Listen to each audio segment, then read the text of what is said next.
and thank you all for coming tonight. I believe that you are going to be blessed tonight. There's never been a night that we meet and not be blessed, because God is in our presence. The Holy Spirit is here, and where God is, things can never be the same again. So welcome, everybody. And I want to welcome those that are new. I see 2 new names. We want to welcome you and want to thank you for joining us tonight. If you know somebody right now who may benefit from financial literacy, please invite them so that they can become part of us. Whatever name that comes to mind, or whatever name that God brings to mind, please invite them. It has been 2 weeks since we met, and I'm very excited to bring, we are going to continue with the topic on managing risk. And we also talked about insurances and managing risk. So we're going to continue with that. We mentioned that life is risky. Living is risky. Going to work is risky. There's nothing that you can do in this world that does not involve risk. In order to succeed in business, you must face a lot of risks. To succeed in life, you have to risk. Risk is part of our lives. The more calculated risks you take, the more successful you become. People that don't understand the power of risk often keep themselves in a cocoon. But even if you kept yourself in the cocoon, risk will find you there.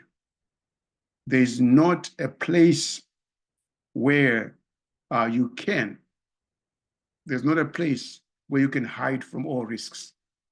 But here's what we decided and we said we would do. There are ways to manage risk so that it doesn't become part of our day-to-day living. You can manage risk.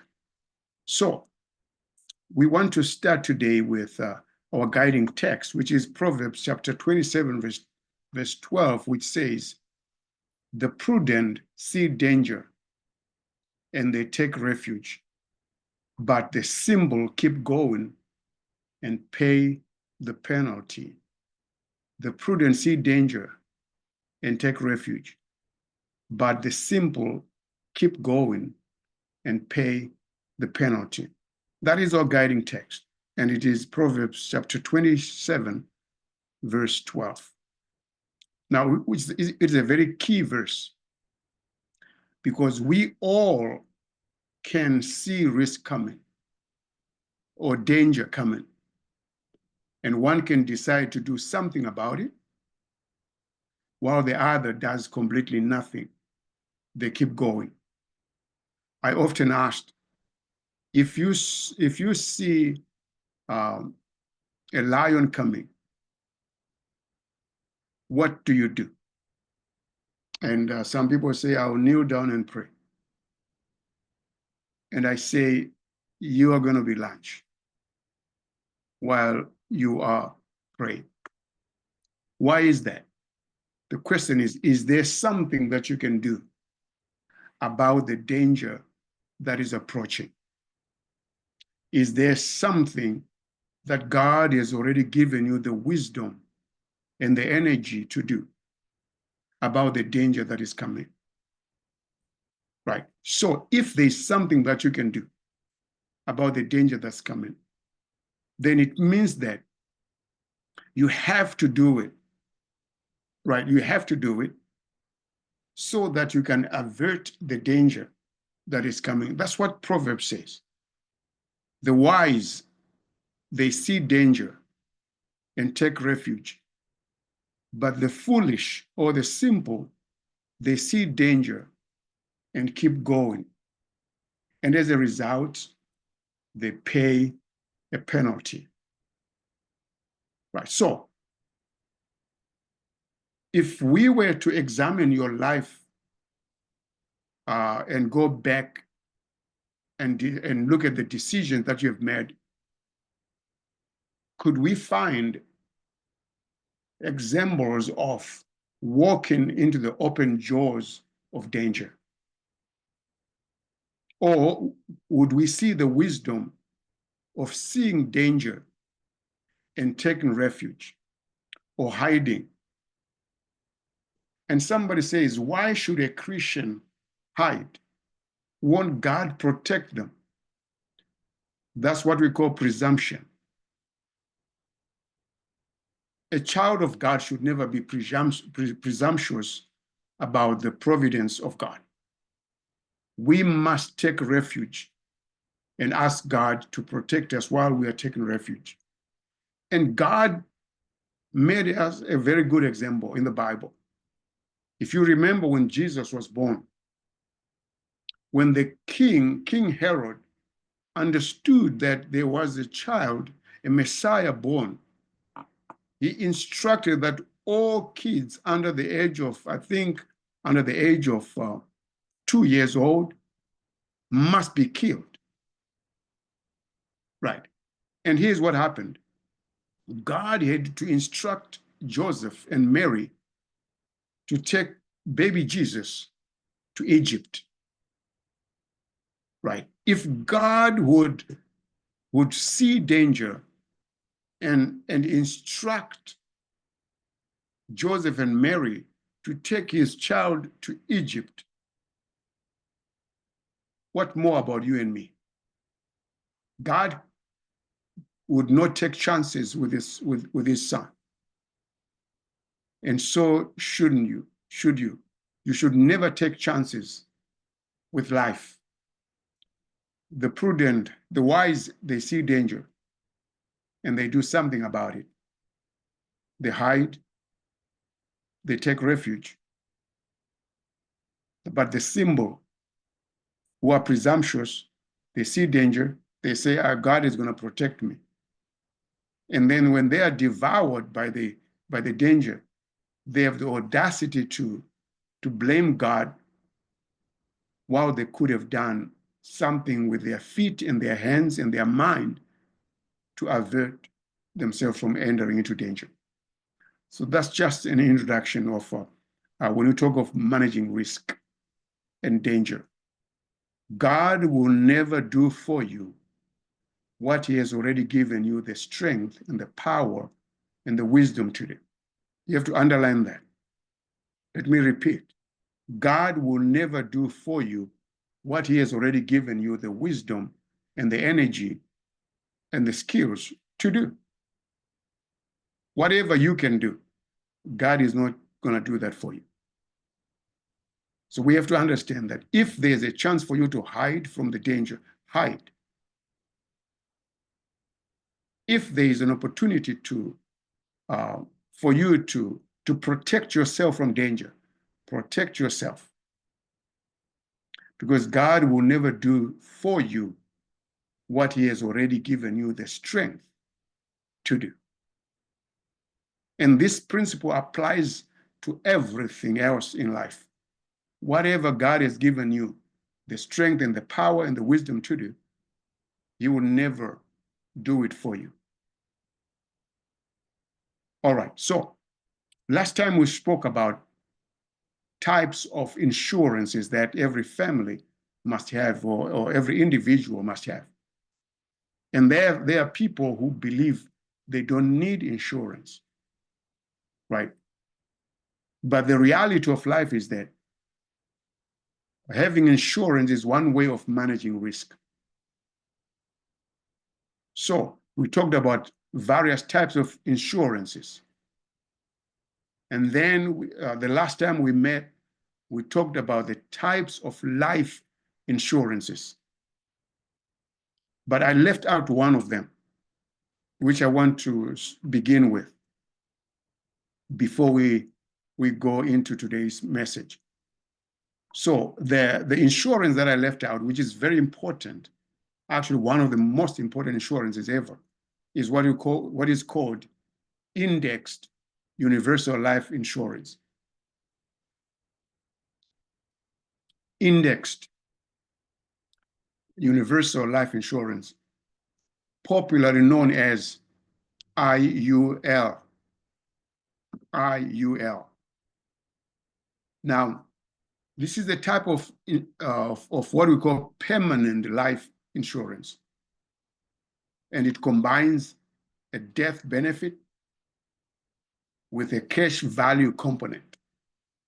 So there's a death benefit, but there's also a cash value component. Unlike traditional universal life insurance, which we talked about last time, the cash value growth in the IUL is tied to the performance of a specific market index. For example, if you know of S&P 500, right? That's an index fund. There are many index funds, which I won't bore you with. NASDAQ is an index fund. It's a combination of many companies that create a fund, what we call the index fund. The benefit of investing in those is that you're not investing in a single company. And as a result, there's safety in a group of successful companies. Right. So I want to repeat that. Unlike traditional universal life insurances, right, the IUL cash value its growth over time is tied to performance of a specific market index, just like the S&P 500. Right. So rather than a fixed interest rate, because other traditional universal life insurances, they have a fixed rate, right? They can say 5% or 7%, whatever rate. But the question is, what if the market is performing better, right? So if the market is performing better and the index fund that is attached to your IUL is doing good, then the growth, the cash value growth tallies with that. So you benefit. And so far over the past 20 years, these indexes like the S&P 500 have performed way above 10% per annum, which is a very good thing. All right.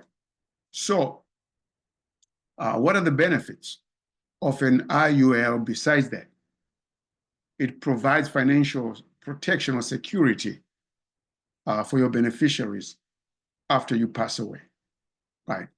And also it offers flexibility to adjust the death benefit over time, but conditions apply even in that as well. And there's also the premium itself is also flexible. You can adjust the premiums, of course, with certain limits, provided the policy has sufficient cash value to cover the cost. So you have to sit down with your agent and you look at it and see if that is possible. Because once you feel you are covered, then there's no need for you to be paying high premiums, right? You can lock in and adjust the premiums. And then it also has tax advantages. The cash value growth is tax deferred. What it means is that it is allowed to grow year after year without being taxed. you are only going to be taxed, or not only you, but your beneficiaries are going to be taxed when they finally receive the payout, which is a very good thing. So it's allowed to grow. The cash value, it's allowed to grow over the many years that you are alive without being taxed, which is a very, very good thing. All right. So I just wanted to add that to our mix of, remember what we said, right? We said obtaining life insurance is one way of building wealth, of preserving wealth, and of passing wealth to the next generation. So I don't understand a person who doesn't have insurance because of the benefits that it gives either to you or, depending on the insurance policy, covering your family and any beneficiaries that you have named to receive it. All right. If you have any questions, please jot them down. We can always answer them later. But today I wanted to focus on family trusts. Trust. Right? What is a trust? To be honest with you, I did not know about trust until I came to the United States of America. And the majority of people even here don't even have trust. They don't even know the benefit of having a trust. And I don't blame them because these are not things that are taught in school. Right? So I want us to focus on trusts. What are trusts? What are family trusts? And what are their benefits? Right? And what types are they? There are many. So the first question is, what is a trust? And a trust is a legal arrangement. Legal. It's a legal arrangement designed to hold and manage assets, family assets, on behalf of the family, ensuring financial security and ensuring also efficient wealth transfer across generations. And by establishing a trust, you as a family can protect your assets,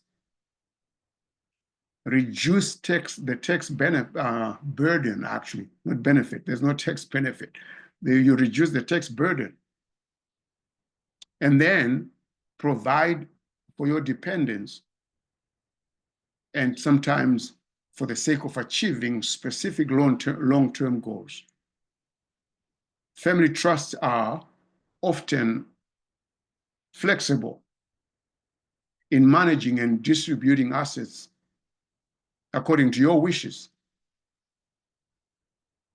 You are the one who sets it, right?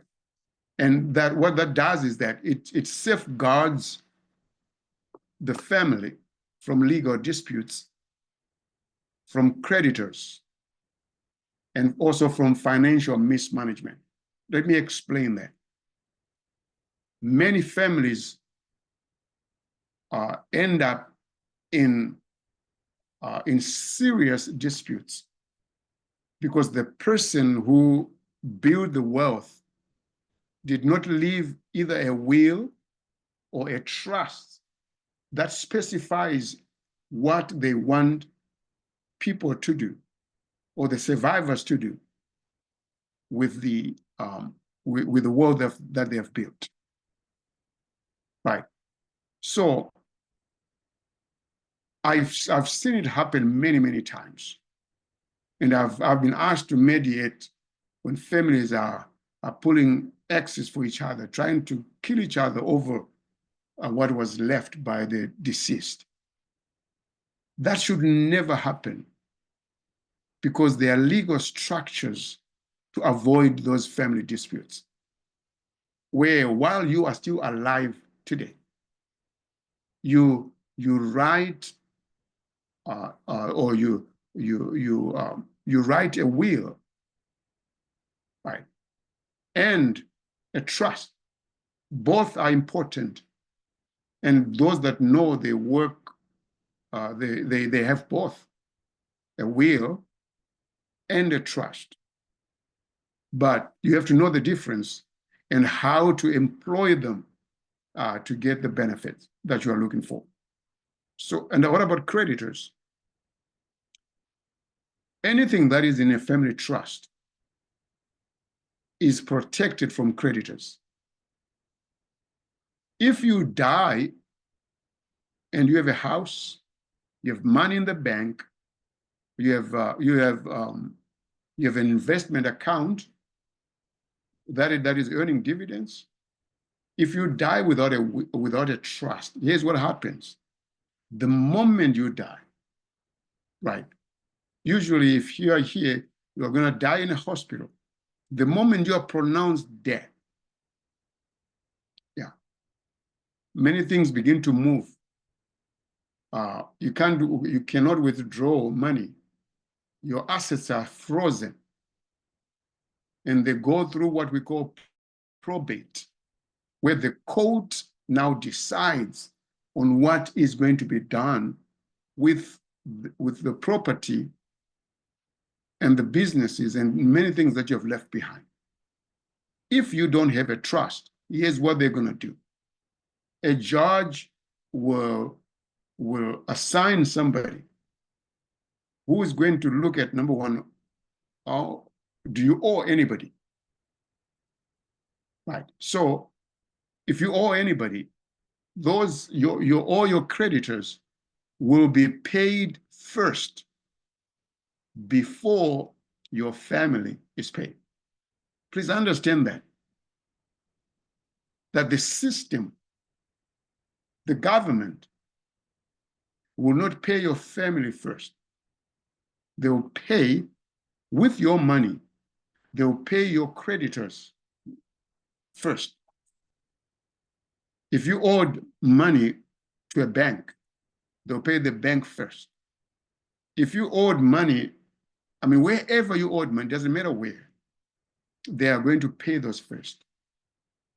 And what is left after that is what is given to the family. And in the majority of cases, by the time they are done, there is nothing left for the family. So you may be thinking right now that, man, I have a house, I have money in the savings account, I have an investment account or a brokerage account with a diversified portfolio. Man, I am set. My children, I'm working for my children. Yes, you may actually think that you are working for your children and your spouse, but unbeknown to you, when you die, all those assets are going to be frozen and your creditors are going to be paid first. So what happens is that if you have a trust and you put please understand, put all your assets in the trust, right?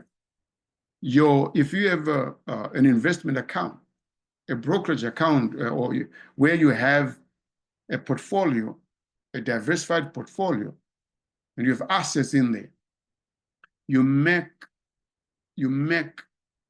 assign the trust as the beneficiary of that, right? If you have a house, you put the house in the trust. So the trust now owns the house, not you, not your children, right? If you have a bank accounts, you put all those bank accounts and money in the trust. So you end up owning nothing and the trust owning everything. But you are the manager of the trust. Any person who understands money they are not fighting to own anything, but to manage and control everything, while a trust owns everything. And whatever is owned by a trust, whatever you put in the trust, is protected from creditors. And it's also protected from financial mismanagement. What do I mean? Right. Whatever is in the trust, you can actually put statements in there. You have to sit down with whoever is helping you formulate the trust. And we'll talk about that when we are talking about the types of family trust, where you can actually say, hey, I have 3 kids, right? And they or 4 or 5, and all of them are not responsible. I've tried to see if there's anyone responsible, and I'm realizing that nobody is responsible. Because if they are not responsible, and they are the beneficiaries, and they become the trustees, they can change rules. If it's a revocable trust, they can change the rules in the trust and siphon every penny from the trust. But here's what you can do. You can put rules in the trust that say, I want my children to get $20,000 a year, or $5,000 a year, or $1,000 a month from the trust. And that's what they're going to get. Nothing less and nothing more. So it protects the assets from mismanagement. All right. So what are the types of trusts?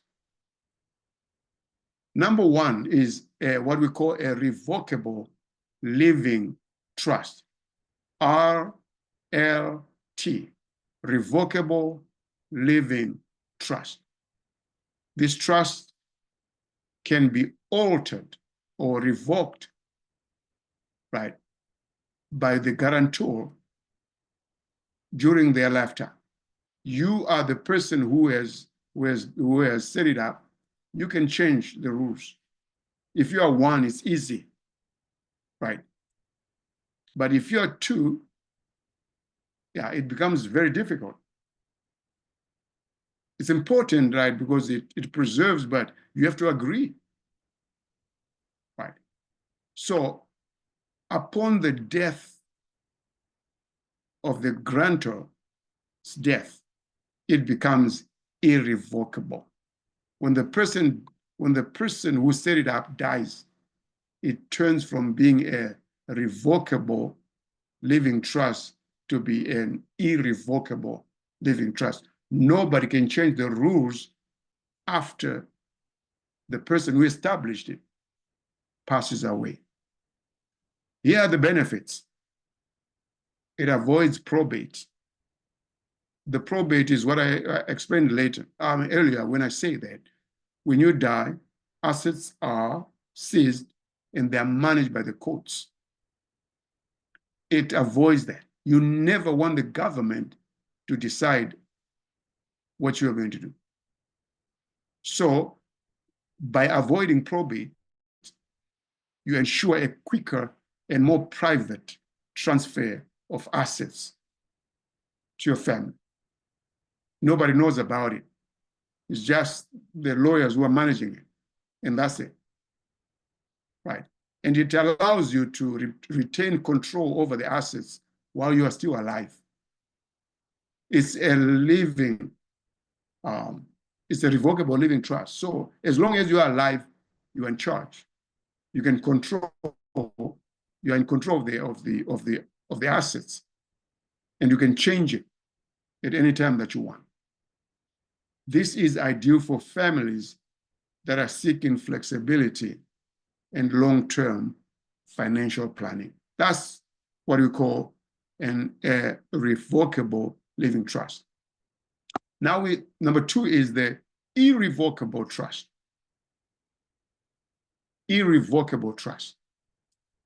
It means that once it's created, this trust cannot be modified or revoked, right?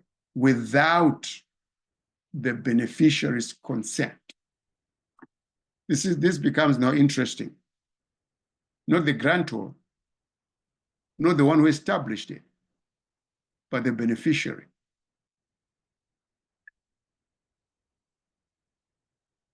So if the beneficiary says no, it's a no, right? So it provides strong asset protection against creditors and lawsuits. Oh, this one is the best in terms of protecting because it's irrevocable. Nobody can change anything, right? It reduces estate taxes since assets are placed in the trust are no longer part of the person's estate. An irrevocable trust, once it takes ownership of your house or your money in the bank or the land that you have, that thing, those assets can never be yours again. That's why it's called irrevocable. With the revocable living trust, you can actually revoke it and take back your assets and put them under your name, but not with an irrevocable trust, right? Once you have assigned your assets to the trust owns it, owns the assets 100%, and you cannot reverse that. So it is suitable for families that are prioritizing asset preservation and tax efficiency. Right? If you know that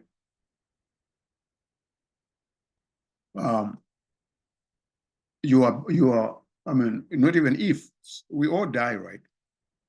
But as a family, if you sit down and realize, you know what, we want asset preservation more than individual benefit, then that's the trust to build. Number three, remember we are talking about types of trusts. It's called a testamentary trust. This trust is established through a will and comes into effect upon your death. Right? In other words, the other two that we talked about, you establish them while you are still alive.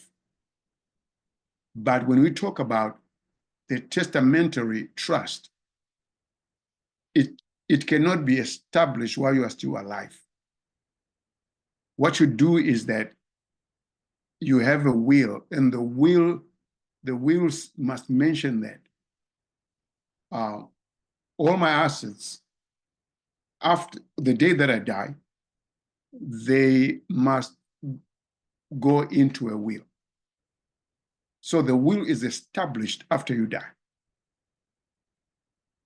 right? And the benefits, it ensures that minors or dependents receive financial support according to a predetermined term. So you have to write there how you want those assets to be distributed to your children. And so it offers you posthumous control over your assets, which is very good, but also is useful for families with young children who may need financial oversight until they get the age of 18. All right, number 4, charitable remainder trust, CRT. It's a trust where assets generate income for beneficiaries during a specified period of time, with the remaining assets donated to a designated charity. This is ideal for families wanting to combine wealth preservation with philanthropy.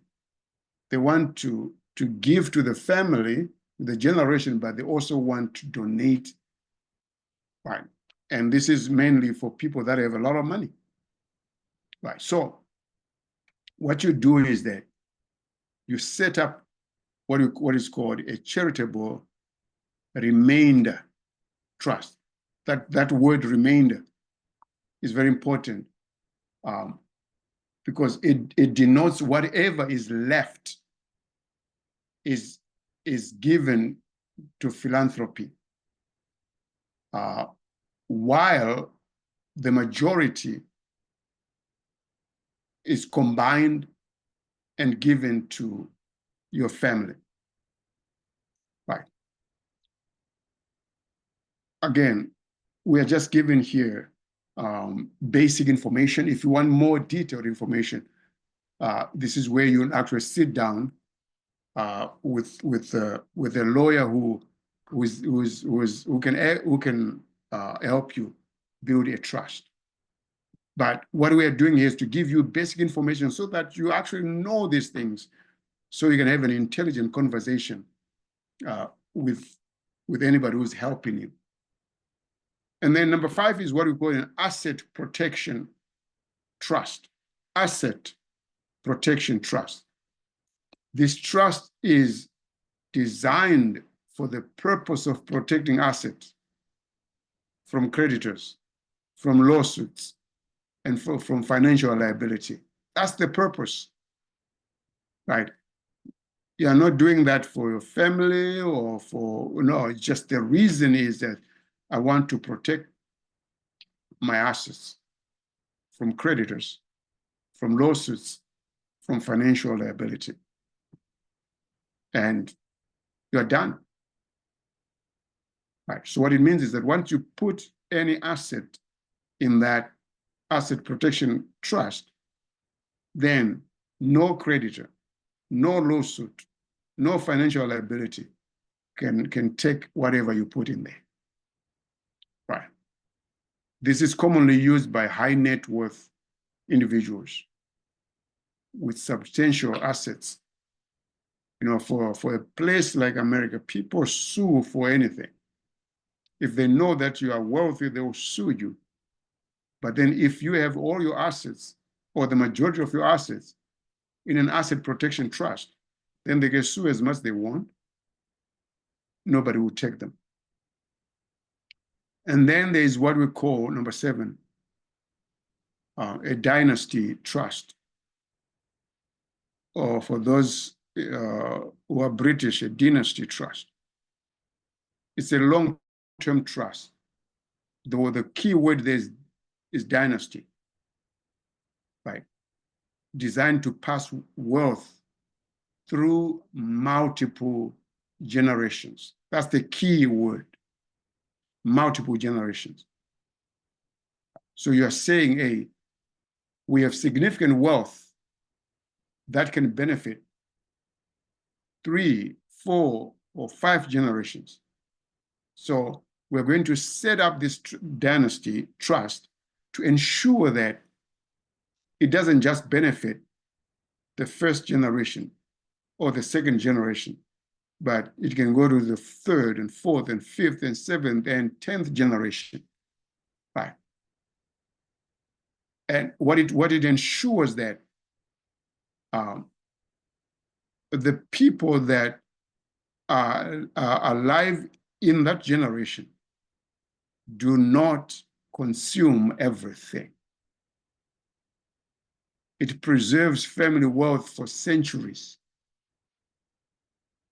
There are many of them here in the United States where you inherit, you use, you pass it to the next generation for decades. The family is set. Right. And it also offers tax efficiency through generational skipping tax exemptions. Number 8, it's called a spendthrift trust. Spendthrift, one word. Spend and thrift put together. Trust. And you can tell that there's spending that's going to happen. But the trust is established to provide a controlled distribution to beneficiaries, preventing them from mismanagement and wasting of funds. It's controlled distribution over time, right? And it protects assets from irresponsible spending.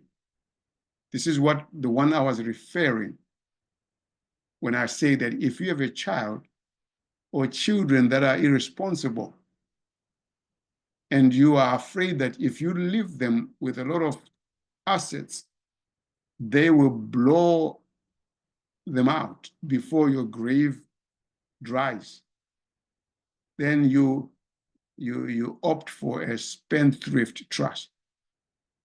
You apply rules that control spending and stipulates how much they get per year. It shields assets from creditors of the beneficiaries. This is very important because the person who inherits may have their own creditors. And if they hear that this person here has inherited something, they will come after the assets. But if those assets are in a spendthrift trust, even the beneficiary's creditors cannot reach and take that money or those resources. All right, so we have talked about 8 types of trusts. Now, choosing the right one depends on your family's needs. So you have to understand what you want to protect. And you choose one that does that. Do you have young children? Then you need one that covers young children. Do you have adult children? Then you choose one that does that. Or are you a child who is actually living there to your parents? They're saying, you know what, I am working, I have money, I have resources, I have assets. If I die, I want my mom and dad to inherit this. Which one suits you?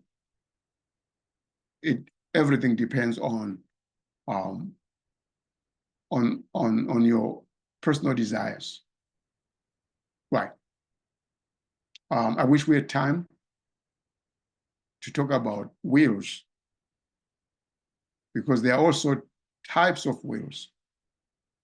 Many people think that there's only one type of will, but I know 6 types of wills, and we'll talk about them later. But my encouragement to you is that as a steward of God's resources, you should never let the government dictate what to do with your hard-earned resources. Make that decision yourself while you are still alive by writing a will and by setting up a trust. Because if you leave this world without giving instructions in a will or in a trust, number one, It can be the seed of family destruction. When people fight for what you have left behind. Or while you have worked for your family, you may realize that, or they will realize that they don't have anything after all your creditors are paid. They have nothing to show for it. They are kicked out of the house. The cars are taken.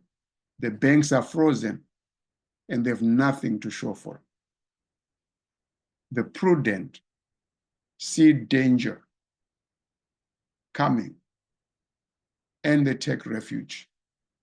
But the foolish or the simple, they keep marching forward. May God bless you, and may He keep His countenance shining on you. Until we meet again next week,